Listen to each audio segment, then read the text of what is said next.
yan! Okay, pumunta mo! Babalik lang yan, tatanggalin nyo na. Oo, baklasin yan. Baklasin nyo, babalik lang yan. Marami na may balik yan.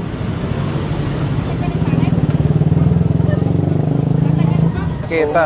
Bago lang po, wala po itong January lang sila. Ibig sabihin yan, ang tao, pag naglakad, pag ganito, ganito, ang lakad ng tao. Sila po kasi Mali yan. Hindi po. Yung desk, Hindi po. Pinapaklear nga po ito eh. yung ano yung pagkain. Pagkain. Sabi niya.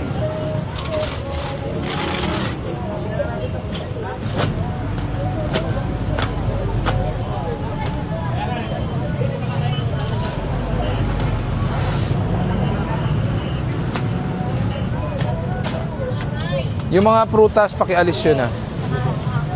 May pwesto na kayo eh. Yung una kasi nag-clearing sir, basta lang daw nakataas yung trapal. Sino una nag-clearing? Na MMDA. Ako yun eh. Hindi yung meron pa po. Sino? Kailan? Anong taon? Grupo, tinanong ko lang din sila. Kung pwedeng, basta wag lang daw na kayo po yung trapal po. Hindi lang po sana. 6 to 10 meters Basta at least. nakaangat lang po. Eh ang problema, hindi naman nakaangat eh. Nakababayan. Kahit sa Guada, ganun din ginawa nila. Hindi po. Yung pinapaklear nga po eh. Pinapaklear po. Pinapaklear po. Ang Guada, hindi national road. This is a national road. Highway po ito.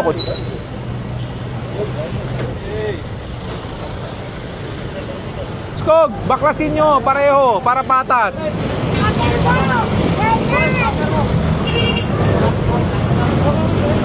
Helmet, eh naka-illegal obstruction ko sa sidewalk.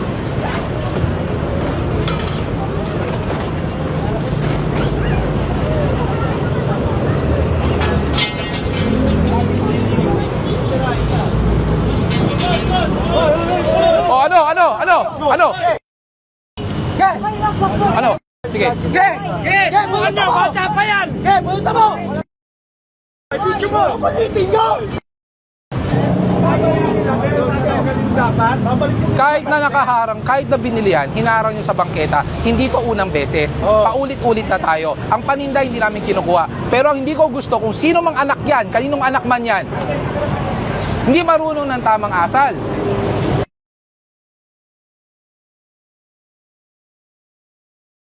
Okay. Para mag-file na lang ng complaint. Opo, sige. Opo. 16 years old lang yan, 17. Sige po, ireklamo natin sa barangay. Gusto mo? Sige sir, para masaya ka. Ano bang problema mo, boss? Wala akong problema. Bakit ka ba nakikiano? Hindi, wala akong naman problema. sa'yo. Hindi naman sa'yo yun. Sinasabi ko yung tama.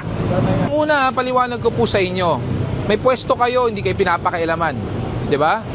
Pangalawa, nabigyan po ba kayo ng business permit? Mayroon po, sir. Meron, mayor's permit. Ano lang sa... Barangay po yan, 'di ba? So wala kayong mayor's permit. Sa Tagigyan. Ibig sabihin, dapat mag-apply pa po kayo ng mayor's permit para makapagnegosyo. May mali na nga po kayo doon. Pangatlo po, hindi na po mabilang sa daliri ilang beses po kami pumupunta dito para mag-clearing. At araw-araw kada punta namin, ganun po ang nangyayari. Anong solusyon? May pwesto kayo. Ba't di nyo ilagay sa pwesto nyo na maayos? Bakit nabigla lang ako kasi Nabigla na kami. Eh, hindi namin nakita yung tatlong mahabang sasakyan. Hindi namin ano. Eh kaya nga, hintayin nyo pang makita. okay na yan, acceptance ka na. Okay na Acceptance po. lang, okay na. Kasi hindi na po, Gabriel. Pero yung bata po, para sa isang 16 years old, marunong na mag-isip, marunong magbalanse ng tama at mali, marunong dapat rumespeto. Nabigla lang yun, sir. At ito pa po, gusto pang umakmang sumuntok. Sir, Recorded po sa video. hindi ko na yung problema lang. Anong problema? May psychological defect yung bata. Yung concern ko sa'yo, kung matulungan mo ako, kasi pila dun sa Mandaluyong. Kailangan alas 4, alas 5, nandun na kami. Ngayon, kung matutulungan mo ako na ipagamot yung anak ko, malaking pasalamat ko. Sige po, wala pong problema yung ganun tulong sa akin. Pero ang sa akin lang talaga, sana maintindihan mo, bilang kapong nasa serbisyo tayo, alam mo yung sinasabi natin, respect begets respect.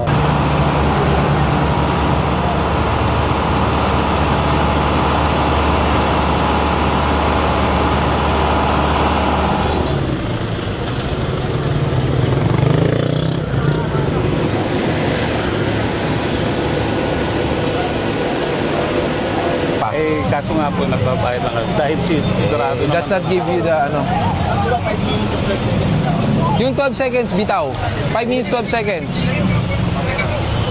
Ilan? Wala, sir eh. Wala, sir. Ayun, boss, oh. Alam po. Oh. 6 minutes, 58 seconds. Ayun, oh. 7 minutes halos, bios. Hindi, sir. Sa'yo yan, oh. Oh. Sa'yo yan, boss. Hindi naman nakatutok, sir, sa BIOS mismo lahat. BIOS pa lahat. Boss, ayun, oh, kotse mo lahat yan. Oh. Buong anggulo yan. Pati gasgas ng spoiler nyo, kita po yan. Ayan, oh. Pati gasgas ng bumper nyo. Kinukunan po namin yan. Oh. Ha? 6 minutes, 58 seconds po yan, ha? Klarong-klaro po tayo dyan. Ayun dun, sir, sa isa. Alin po ba? Yun. Oh, anong video daw nun? Yung itim din. Ala na yun, sir? Ala na? 6 minutes, 58 seconds. Oh, video daw nito. Yung pinagbigyan ko, pwede alisin na. Asan yung video nito? Sinong tow truck to? Wala, sir, kasi luma yan eh. Ha? Anong luma? Luma, hindi ka napansin siguro. Ano yung posible? Wala. Magkaedad lang kayo halos niyan. Eh, Mirage pala to, hindi pala Vios. Continuous lang yan, sir. Galing sa may BIOS yan. Oh, sige. Baka tumagal, sir. Ay, continuous pala, sir eh. Hindi, titingnan. Ayan, titingnan natin, ha? Titingnan natin, ha? Pati yung adventure, nakunan na po. Oh, tuloy-tuloy na po yan. Oh.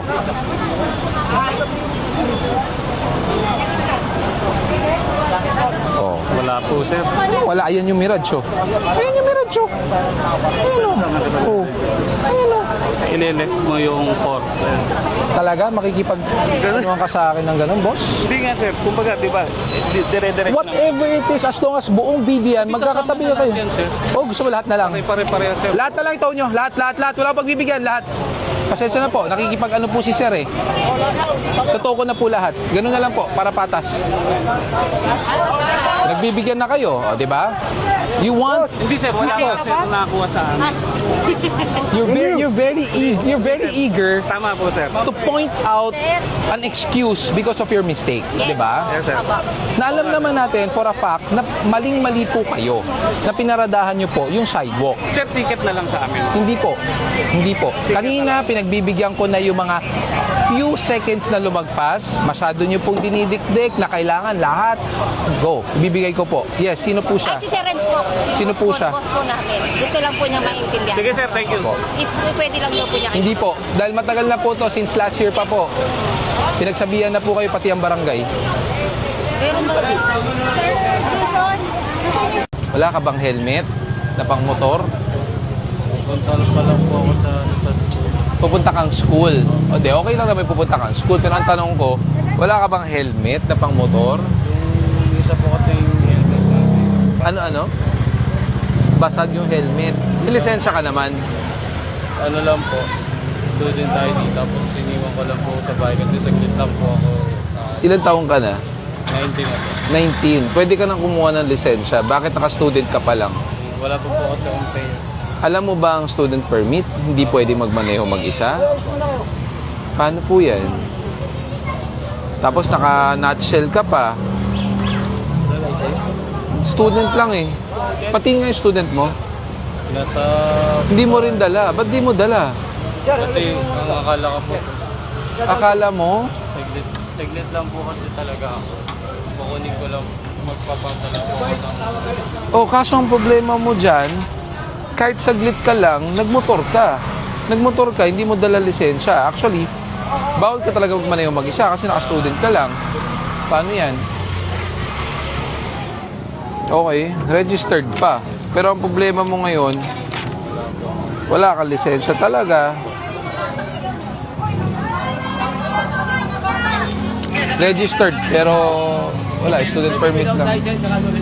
Oo, no helmet. Alam mo ba magiging ano mo dyan? Violation? Alam mo. Sana hindi ka na lang nagmotor kung alam mo naman palang may violation ka. Alam mo bang may impound yan? O sige, ha? May impound yan. Ang kailangan mo dyan, kukuha niyan yung registered owner. Kung hindi man sa'yo nakapangalan yan, humingi ka ng authorization letter mula doon sa nakaregister na may-ari sa ORCR. Ngayon, since bawal ka magmaneho, humanap ka ng merong non-pro o kaya pro na lisensya para maiuwi yan. Hindi, ang problema nga, lumabas ka, wala kang dalang lisensya. Tapos naka-nutshell ka pa. Alam mong bawal din yung helmet mo? Oo. Alam nyo naman pala, sana hindi nyo na ginagawa. Diba? Kung alam nyo, wag nyo nang gagawin para hindi kayo makasita at mahuli. Nakabasag na po kasi. Oo nga, nabasag yung helmet mo. Ngayon, naka-student permit ka naman. Pag nasita ka rin, ganun din. Diba? Magpaano ka muna, magpa-non-pro ka.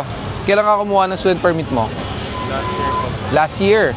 Bakit? Pwede mo nang palitang ano yun? Pwede mo nang palitang non-pro. Ha? Mas mahirap yan. Nagmamaneho ka na naka-student permit. So kung last year pa yan, anong buwan? February pa po. Feb. Expired na ang student permit mo. Oo nga, driving without license pa rin talaga siya. Wala kang titikita, may impound talaga. May impound talaga. Oo, may impound talaga. Ha? Hindi kita mapagbibigyan. Kasi unang-una, sinabi mo, February pa last year yung student permit mo. So technically, expired na yon. Hindi mo dinala, wala ka rin talagang dalang lisensya. Tapos pangalawa, ang student permit, hindi dapat nagmamaneho ng mag-isa lang. Dapat may kasama ka na professional o kaya non-pro. Pangatlo, naka-nutshell ka. Diba? Isipin mo na lang, na kahit papaano yung huli mo, nakatulong sa'yo na hindi ka mahuli sa iba. Kasi mamaya, worse niyan. Let's say, hindi natin alam, nag-iingat ka. Yung iba, hindi nag-iingat. Mamaya, di ba? Matamaan ka or whatsoever. May maaksidente o maka-aksidente. Mas malaking problema yon.